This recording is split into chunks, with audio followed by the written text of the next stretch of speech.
তো ভাই আজকের ভিডিওর লেন্থ ভাই খুব ছোট, কিন্তু ভাই আজকের ভিডিওটা খুব গুরুত্বপূর্ণ ভিডিও। যদি আপনি সোশ্যাল মিডিয়াতে কাজ করেন ভাই বা কাজ করতে চাইছেন, তাহলে অবশ্যই ভিডিওটি স্কিপ না করে সম্পূর্ণ দেখুন, ঠিক আছে?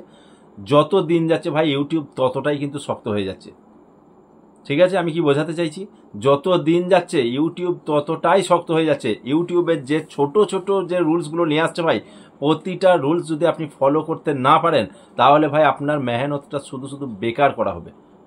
ফাইনালি দেখবেন আপনার চ্যানেলটা যখন মনিটাইজেশনের জন্য অ্যাপ্লাই করবেন, তখন আপনার মনিটাইজেশন হবে না, আপনার রিজেক্ট করে দেবে মনিটাইজেশন। যার জন্য ছোট ছোট যে রুলসগুলো অনেকেই জানে না ভাই, অতটা কেয়ার করে না।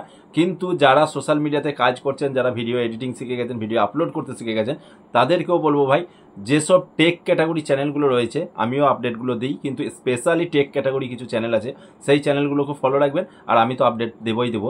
তো যার জন্য ইউটিউব রিলেটেড যে আপডেটগুলো আসে, আমি যে ভিডিওগুলো আপলোড করি, সেগুলো খুব গুরুত্বপূর্ণ ভিডিও আপলোড করি, যেগুলো খুব বোঝার বিষয় আছে। তো আজকে সেরকমই একটা গুরুত্বপূর্ণ টপিক নিয়ে এসেছি, একটু ধৈর্য সহকারে ভিডিওটি স্কিপ না করে সম্পূর্ণ দেখুন, ঠিক আছে? তার আগে ভাই একটা কথা বলে রাখি, যেসব ব্যক্তিরা সোশ্যাল মিডিয়ায় কাজ করতে চাইছেন, আমি এই প্যাকেজগুলো দিয়ে থাকি। আপনারা জানেন অনেকেই একদম নতুন রয়েছে, যারা কিছুই জানে না। ডেসক্রিপশন বক্স ওপেন করবেন, দেখবেন মাই টেলিগ্রাম চ্যানেল বলে একটা লিঙ্ক পাবেন, সেখানে ক্লিক করবেন, সেখানে হাই লিখবেন, পার্সোনালি মেসেজ আমি করে নেবো। সেখানে ভাই অনেকগুলো প্যাকেজ আমি দিয়ে থাকি, ছোট ছোট প্যাকেজ, যেগুলো থেকে ভাই আপনারা ওই প্যাকেজগুলো নিলে কিন্তু আপনারা সোশ্যাল মিডিয়ায় কাজ করে এগিয়ে যেতে পারবেন, ঠিক আছে? তো চলুন ভিডিওটা শুরু করে ফেলি। ভিডিওর থাম্বনেল থেকে আপনারা বুঝতেই পেরে গেছেন, রিইউজ কন্টেন্ট। এতদিন পর্যন্ত আমরা রিইউজ কন্টেন্ট বলতে কি বুঝতাম, যে অন্য কারো ভিডিও যদি আমরা আমাদের চ্যানেলে আপলোড করে দিতাম, সেখানে কিন্তু রিইউজ কন্টেন্ট চলে আসতো। কারোর ভিডিও ফুটেজ যদি আমরা ব্যবহার করতাম বা হুবহু আপলোড করে দিতাম, সেখানে রিইউজ কন্টেন্ট চলে আসতো। কিন্তু আজ থেকে কিছুদিন আগে, মানে ইউটিউবে যে আপডেটটা এসেছে জুলাই মাসের 15 তারিখ, তার আগে কি ছিল ভাই? তার আগে রিউজ কন্টেন্ট বলতে কি, আমরা অন্যের ভিডিওকে পুরো ভিডিও ডাউনলোড করতাম, ডাউনলোড করে আমরা কি করতাম, নিজে এডিটিং করতাম। এরকম অনেক চ্যানেল রয়েছে, হাজার হাজার চ্যানেল রয়েছে। ভিডিও ডাউনলোড করতো অন্য জায়গা থেকে, ভিডিওটাকে এডিটিং করতো, এডিটিং করার পর ইউটিউবে আপলোড করে দিত। সেই চ্যানেল পর্যন্ত মনিটাইজেশন হয়ে আর্নিং করছে, মানে করছিল, ঠিক আছে? আর্নিং করছিল, সেসব চ্যানেলগুলো মনিটাইজেশন হয়েছে। সেখানে কিন্তু রিউজ কন্টেন্ট বলে কোনো মানে আসতো না, বা রিউজ কন্টেন্টের কোনো ইস্যু আসতো না। কিসের জন্য আসতো না?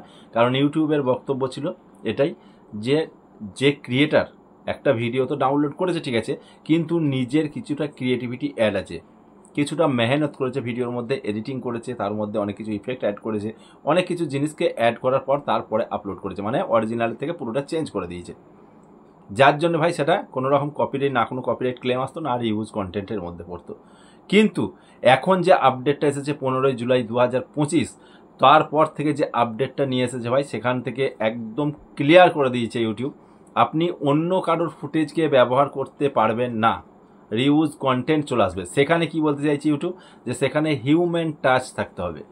আপনি ভিডিও এডিটিং তো করছেন, ভিডিও এডিটিং করছেন, ইফেক্ট অ্যাড করছেন, আপনি হয়তো ভাবছেন যে আমি আমার নিজের ক্রিয়েটিভিটিকে অ্যাড করে দিয়েছি এখানে, তাহলে আমার অরিজিনাল সঙ্গে কোনো মিল থাকছে না, মানে আমার কোনো রকম ইস্যু আসবে না।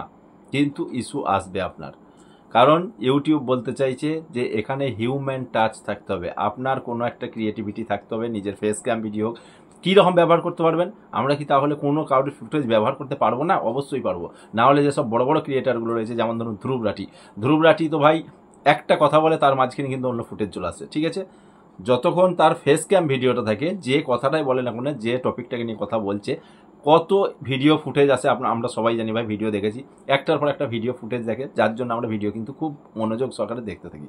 তাহলে কি আমরা ব্যবহার করতে পারবো না সেসব ক্রিয়েটার? তাহলে কারো ফুটেজই ব্যবহার করতে পারবে না? পারবেন, আপনিও পারবেন, আমিও পারবো। সেটাকে কিভাবে ব্যবহার করবেন? হিউম্যান টাচ, মানে আপনি সোর্স হিসেবে ব্যবহার করতে পারবেন। কীরকম? এই যেমন ধরুন আমি একটা স্ক্রিনে দিয়ে দিয়েছি, ঠিক আছে? এখানে দেখুন আমি স্ক্রিনে দিয়ে দিলাম, মানে কি, মানে এটা আমার ফেস ক্যাম ভিডিও, আমার ফেস ক্যাম ভিডিও, আমি কিন্তু ওটাকে একটা সোর্স হিসেবে ব্যবহার করছি। কিন্তু হিউম্যান টাচ, আমি কিন্তু আমার ভিডিও ইউটিউব যখন চেক করবে যে ক্রিয়েটার কিন্তু অরিজিনাল এটা, ওটা শুধুমাত্র একটা সোর্সের জন্য ব্যবহার করেছে, এই রকম ক্ষেত্রে আপনি ব্যবহার করতে পারবেন। কিন্তু আপনার যদি ফেস ক্যাম ভিডিও না হয়, সেক্ষেত্রে কিন্তু অন্যের ভিডিও আপনি ডাউনলোড করে আপনি কিন্তু আপলোড করতে পারবেন না, সেখানে রিউজ কন্টেন্টের ইস্যু চলে আসবে, ঠিক আছে? কারণ হিউম্যান টাচ কিছু থাকছে না, এডিটিং থাকছে, শুধুমাত্র আপনার এডিটিং থাকছে, এটা ইউটিউব কোনো গ্রাহ্য করবেন না, ঠিক আছে?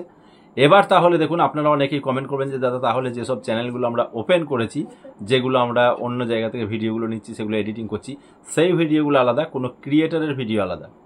ঠিক আছে, কিছু কিছু ভিডিও ক্লিপ থাকে যেগুলো নো কপিরাইট ভিডিও আপলোড করা থাকে, সেখান থেকে আপনি ফেস ক্যাম ভিডিও আপনার না হলেও কিন্তু আপনি সেগুলোকে এডিটিং করে আপলোড করতে পারবেন। সেগুলো নো কপিরাইট মানে সিসি ভিডিও, ঠিক আছে, সেসব ভিডিও আপনি ব্যবহার করতে পারবেন। কিন্তু যেগুলো কোনো ক্রিয়েটার ভাই পারমিশন সিসি ভিডিও নয় গো, সেসব ভিডিওকে কিন্তু আপনি ব্যবহার করতে পারবেন না। বোঝাতে পেরেছি জিনিসটা? যদি ক্লিয়ার না হয়ে থাকে তাহলে অবশ্যই কমেন্ট করবেন, এরপর আবার একটা ডিটেলস ভিডিও নিয়ে আসবো। তো চলুন আজকে ভিডিওটা বাড়াবো না, ভালো লাগলে ভিডিওতে লাইক করে দেবেন, বেশি বেশি শেয়ার করবেন, চ্যানেলে নতুন হলে ভাই চ্যানেলটিকে সাবস্ক্রাইব করে রাখবেন। তো চলুন আজ এ পর্যন্ত।